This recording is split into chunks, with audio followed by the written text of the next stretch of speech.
जीवन में अपना काम अब 10 ही वर्ष और शेष है। इसके बाद हमें मथुरा से चले जाना है। गुरुदेव के इन वाक्यों ने माताजी को अंदर से हिला दिया।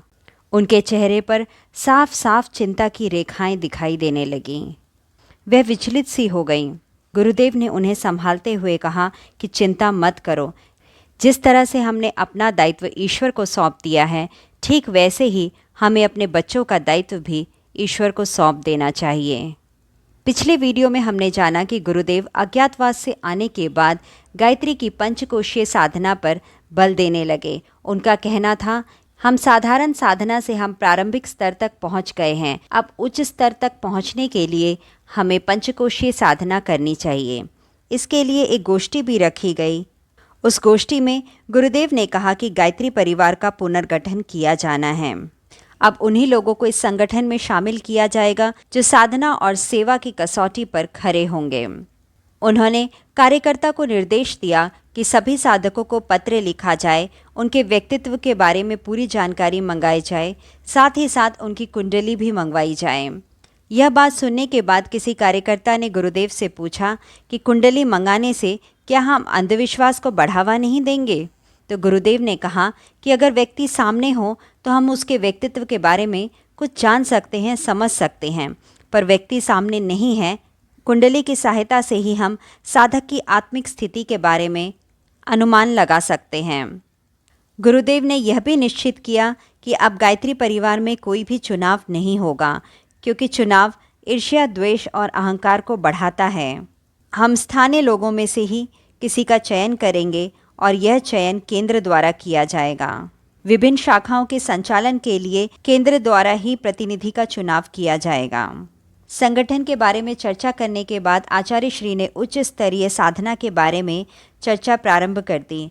उन्होंने कहा कि साधना का प्रारंभिक अनुशासन बहुत ही सरल है।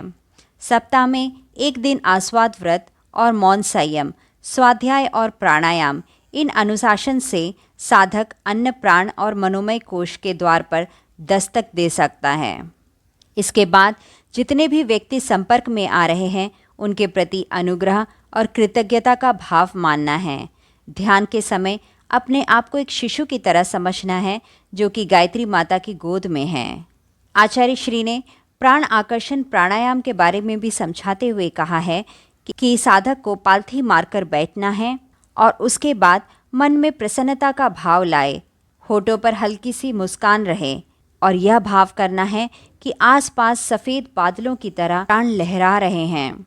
नाक से गहरी श्वास अंदर लेनी है और भावना करना है कि चारों तरफ जो बिखरे हुए प्राण हैं वे शरीर के भीतर प्रवेश कर रहे हैं। शरीर के एक एक अंग प्रत्यंग को पोषित कर रहे हैं। शरीर का रेशा रेशा उस प्राण को पीकर तृप्त हो गया है। श्वास भीतर खींचने के बाद उसे भीतर ही रोकना है और ऐसा अनुभव करना है कि जैसे सूखी मिट्टी में पानी मिलाकर उसे कोई भी आकार दिया जा सकता है। ठीक वैसे ही हमारा अपना शरीर, अपना अस्तित्व भीग रहा है। अब वह कोई भी आकार लेने के लिए तैयार है। जितनी देर संभव हो श्वास अंदर ही रोकना है और उसके बाद धीरे धीरे श्वास को बाहर निकलने देना है। इसे रेचक कहा जाता है। इस रेचक की प्रक्रिया में यह भाव करना है कि अपने शरीर में जितने भी विकार हैं, विजातीय तत्व हैं, वे बाहर की ओर जा रहे हैं, अपने से बहुत दूर। शरीर उन विकारों को त्याग रहा है। उसके बाद पुनः उस स्थिति में रुकना है और उस समय यह भाव करना है कि शरीर के सभी द्वार बंद हो गए हैं। अब वह विकार दोबारा इस शरीर में प्रवेश नहीं कर सकते हैं। इस प्रक्रिया को आचार्य श्री ने प्राण आकर्षण प्राणायाम कहा है। संध्या आरंभ करने से पहले इस प्राणायाम को 3 बार करना है। पंचकोशीय साधना में जिन जिन साधकों ने उत्साह दिखाया उनके लिए अलग से मार्गदर्शन भेजा गया है। उन सभी साधकों के आत्मिक स्तर का विवरण अलग से रखा गया है। उनकी सूची बनाई गई है। वह सूची माताजी के संरक्षण में रहती है।